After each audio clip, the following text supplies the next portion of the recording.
Man, there is nothing worse than recording 20 minutes of a good video and then realizing that your camera's not on. As you can see, Sherlock clearly knows what we're doing. I haven't even had to tell him to place, and he just goes up there and lays down because we've been out here training and working and preparing for our adventures that we're going to do in the real world and talking about it, and the camera wasn't on. It's par for the course. Anyway, so my name is James. I'm a dog trainer. This is Sherlock. He's a dog, and we're out here today working on some of the skills that are going to make him more adoptable for his future family. As you can see, he's a German Shepherd. He's about a year old, a little over, maybe like 14 months now. Really social dog, really friendly dog, really good dog. But he ended up in our local rescue program, and they reached out and said, hey, we got a dog that kind of fits what you're usually looking for. Are you interested? And one thing led to another, and when you know it, this dude's here.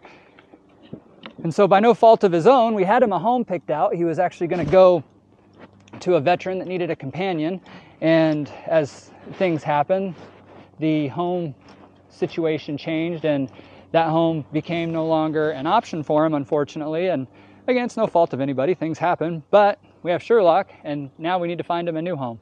So in these videos, what I want to kind of showcase is A, this really adorable, adoptable German Shepherd that needs a new forever home, and then B, kind of use that as an opportunity to talk about some dog training things that I think kind of get misrepresented or misunderstood as it pertains to the training progression or process.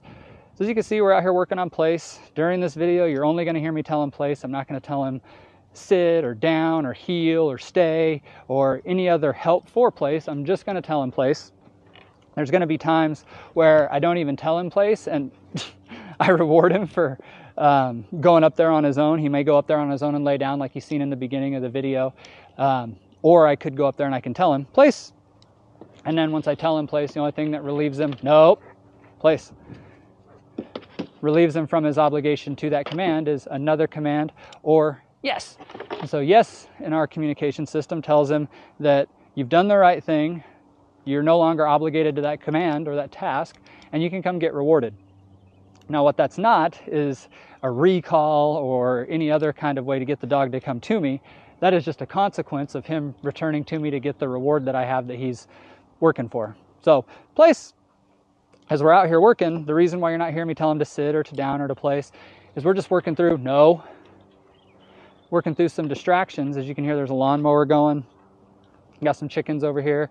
I'm going to be walking around, and the primary thing that I want to work on with him today is impulse control, not necessarily positional stability of the sit or the down, because I can teach him to sit or down in an uncomfortable or unproductive state of mind and still accomplish the result. What I want is for him to be comfortable enough with what's going on out here that he might just lay down on his own and get comfortable because he knows that he's been up there for a little bit, and it might be a little bit before he hears that yes and is able to come off. And so you hear, I can use yes in conversation, and you see he's a little bit conflicted about if he's allowed to come off. But when he exercises that impulse control and shows me that he's going to stay up there, yes, good boy, we'll give it with that inflection that lets him know that it is for him and he can come off of there.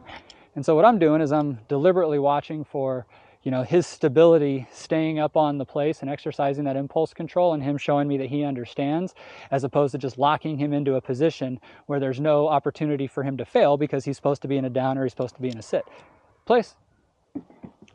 And so as we go through doing these exercises, something that he's going to always kind of need to be running in the background as a companion animal is impulse control. Whether we're on leash and we're walking by another group of dogs, whether we're at the coffee shop and we're just sitting down having a cup of coffee and somebody walks in, impulse control of not breaking off of there and coming off every single time he wants to is something that he's going to need to practice. And it might not again be just him being on a place board like this, but this is practicing that skill that sets the understanding for him that regardless if I'm placing, sitting, or downing, I can still apply that impulse control to that skill. Whereas in this situation, he can walk all around on there, he can readjust himself so he can see it better, he can do all of those things, only to ultimately realize that, all right, well, there's nothing really to it. I'm just going to kind of hang out here and wait until James says that task is done and we can go do something else. Yes, good boy. And so yes, he does know his sit and his down, and yes, we do work on those. But in these training situations where I'm just trying to, or training scenarios where I'm just trying to work on, some of his emotional durability as it pertains to some distractions, whether it's a lawnmower, all the way up to, potentially fireworks and things like that, or things that, distractions that are kind of surprise that we can't control when they come up. If I can gently introduce him to those here, then good boy, place. He wasn't on the hook for that. We didn't tell him to, but now we got the task on, and so you see he's going to get comfortable. Excuse me. But as we come out here and we work and we, show him that whatever our routine distractions are, whether it's me just walking around, the lawnmower going, the chickens, we'll build up to having another dog out here. As we work through those training progressions and he learns how to just be okay and be comfortable and be chill. Yes, good boy. We're going to reward him there for laying down, saying that he's going to be there for a while. The more that we reward him for those things, the more those things are going to happen. And the more that those things happen here in this environment, the easier it is for me to leverage those skills or those responses out in public. So when we go out to the coffee shop and we sit next to the table, if he's used to just going up onto the place board, getting bored and then laying down because he expects to be there for a while, well, that's a very easy skill for me to transfer to. If I'm sitting there at the coffee shop table holding on to his leash, he should just lay down next to me because there's nothing else to do, and that teaches him to kind of read the room. But if I come up here every single time and I go down, nope, and I have him be doing his basic obedience commands, well, yeah, now he's locked in to a command. But if something goes by that makes him feel uncomfortable, or that, he's not necessarily interested in interacting with, and he tries to run away from it, and I go, no, and I correct him back into the position, well, yeah, that builds the obedience to the command, but it also is kind of insensitive to, how he's feeling about whatever's going on. Yes. So again, instead of letting, the commands get kind of poisoned or creating an unfavorable association to, instead, what I like to just use is the place itself and focus on building that emotional stability to be able to get the environmental neutrality later. And again, all that is just teaching him that, hey, you can stay up there while I'm walking around, and you don't have to be right next to me. You can wait. You can have some patience. You don't need to run over and investigate the lawnmower. Whatever those little impulses that he's wanting to exercise, and then the following frustration of not being able to exercise it if we were using a leash or some physically restrictive means to hold him back. Again, I don't have anything on other than just my food pouch out here. And so his free will and cooperating with me is a good baseline for, again, when we go out on those real world adventures, because if I can't get him to listen to me here, he's probably not going to listen to me anywhere else. Yes, good boy. And so you see all these times that he's up there and he's sitting and he's being patient and he's doing the exact things that we want. Place. That gives us, the opportunity to walk around, talk. I can start desensitizing different movements. So if I squat down, nope, place. If I squat down and I get into a position where I'm usually calling or encouraging him to come over, yes, good boy. And he just says, all right, cool, I'm going to lay down and wait for you to stop doing your CrossFit. Place. I can reward that. And the more and more, nope, place. And the more and more we work through, this little bit of confusion, where, like we talked about at the beginning of the video, place is go up onto the target and stay there until you're released, whether we say YES and say, you've done the task completely and you can come get your reward, or we put another command on, either the recall, we can say come, and he's expected to come to us and sit down. He can sit, he can lay down, he can do all of those other additional different things. But as a baseline, it's just go up there, put all 4 feet there, and just hang out. Doesn't matter where I go, doesn't matter where you want to go, just hang out up there. And again, my whole thing, as we're going through these training scenarios and progressions, I can walk over here and check out the chickens. My whole thing is that when he shows me that he's stable and he's going to just hang out, yes, I take the time to reward those good decisions that he's making, because that increases the chance of him making those good decisions later, that whole positive reinforcement thing. What you think? Happy puppy. Happy puppy. He's a good boy. He's a good boy. Yes, good boy. He turns around and comes with me. One of the other things that I like to work on is what I call an implied recall, where the dog stays within about a 30-foot radius of me. So whether I'm here at the house walking around the yard, or I'm down at the beach, or I'm out at the park, or I'm up in some public environment, pretty proximal to me regardless of where I'm walking without having to tell him. And again, this is one of the ways that I work on those skills, is every time he disengages, as I start to build too much distance away, yes, good boy. And he turns and comes with me, just mark it with a yes. Just marking that intention. And so if I can do this here, again, it's very easy to transfer this out to a public or outdoor setting where surprise or unpredictable distractions might pop up. Yes, good boy. And see, I'm not telling him to heel. I'm not doing anything other than I'm just walking around and rewarding every time that he gets a little bit closer to me, because the closer that he is while we're walking, the less chance he is to get in trouble. He might be getting ready to go to the bathroom. Yes, good boy. Maybe not, we'll see. He almost looks like he's sniffing to find a doo-doo spot. But again, as I just walk away, he's over there getting whatever little piece of food dropped onto the ground.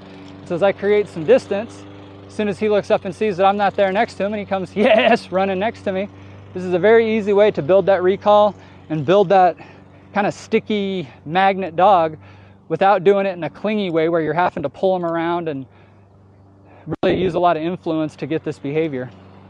Now, if you don't have a big yard where you can practice this, other places that are really good are tennis courts. If they don't have a no dog sign on them, sometimes they will, sometimes they won't. Tennis courts are really good because they're just big enough that the dog can get away from you and get some space, but not so big that the dog thinks that he's free and, you know, has unlimited room to run. But then the other kind of step or stage in the progression of this is using a long line in those environments where the dog is free, so to speak, and then using that as kind of a mechanical safety to say, hey, look, here's a 30-foot visual representation for me. That's what my dog looks like at 30 feet away. Place. Nope, place. But as we, you know, change and move direction, if the dog is still a little bit distracted and he doesn't get it, that's where we can use that leash to give him a little bit of, you know, gentle pressure until he goes, oh, okay, I remember. And then we can still reward him for change in direction. And you see, once we get to a certain level of understanding and proficiency, the dog, once he looks up and he realizes that you're far away, he comes with you. Yes, good boy. Smart dog. Smart dog.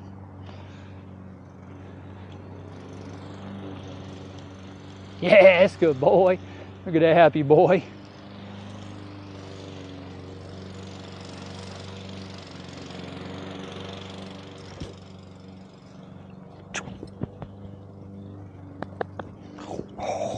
Oh, he's a good boy. Oh, yes, he's a good boy. Place. So we can go from playing to listening. Yes, good boy. But just practicing switching gears like that, creating, like I said, that emotional elasticity and durability into the dog where he's like, wait, no, I want to keep playing. Okay, well, we can keep playing. Yes, good boy. There we go. We can keep playing. We can. Right after you listen, right after you do some stuff, huh? Place.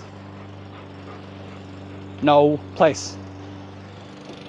You hear me telling him no? That's the opposite of yes in my communicative language. Yes means you've done the right thing, you can get rewarded. As you can see, I can say yes and he can hear it. He knows that I'm not talking to him because of the inflection. Obviously at the beginning, that first time where I was saying it, he was a little bit confused because I was looking at him and it was kind of close, but he made the right decision and stayed there.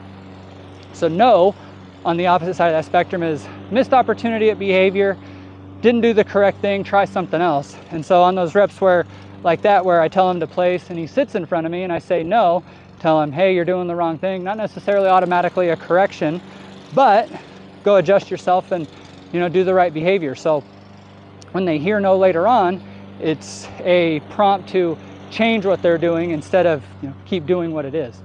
Yes, good boy. Good dog.